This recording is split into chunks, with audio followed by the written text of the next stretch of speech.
at the heart of it is a man's journey to some sort of insight into himself and the fact that he has harbored prejudice for a long time in his life.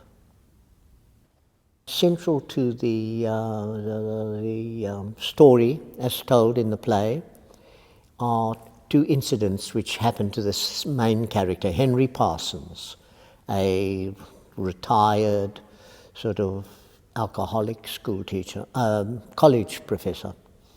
And those two experiences, which deal with prejudice, actually happened to me.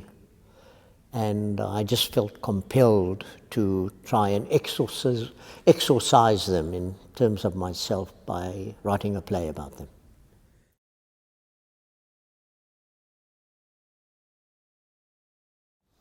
Well, I'm a compulsive storyteller. I know I've been described as lots of different sorts of animal. I've been called a political playwright, I've been called this and that, but I essentially think I'm a storyteller. And I tell the stories that come out of my own life and those of the lives of my people in South Africa. And the exciting part about theatre is to see those stories come to life on a stage.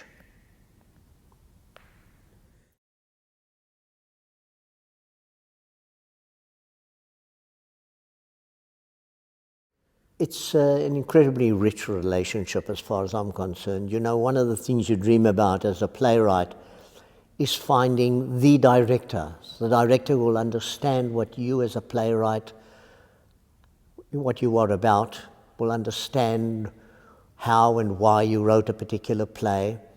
And from the moment I first met Gordon, and we first started talking on the phone before we actually met in person, I realized that I was talking to somebody who was profoundly insightful into my own particular chemistry as a writer.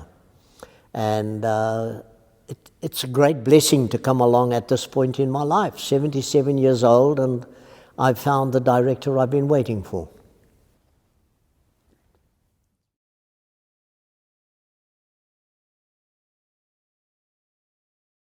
The act of watching a play in a theatre is very active, is intensely active.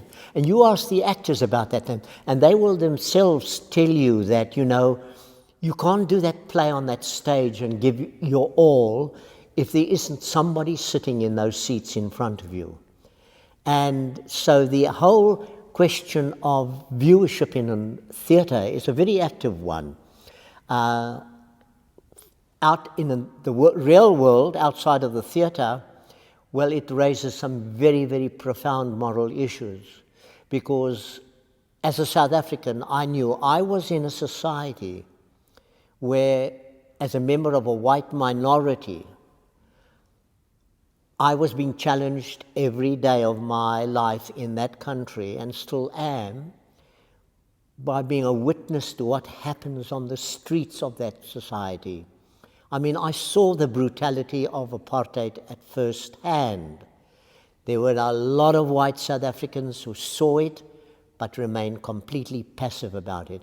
I try to deal with it through the writing of my plays.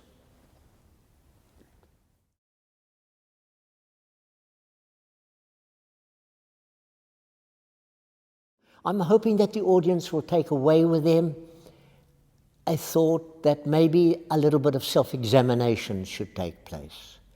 How passive are we being in watching what is happening in the world?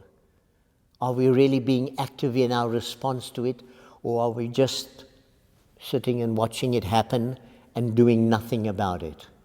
I think it raises those questions about witnessing and what witnessing should lead to.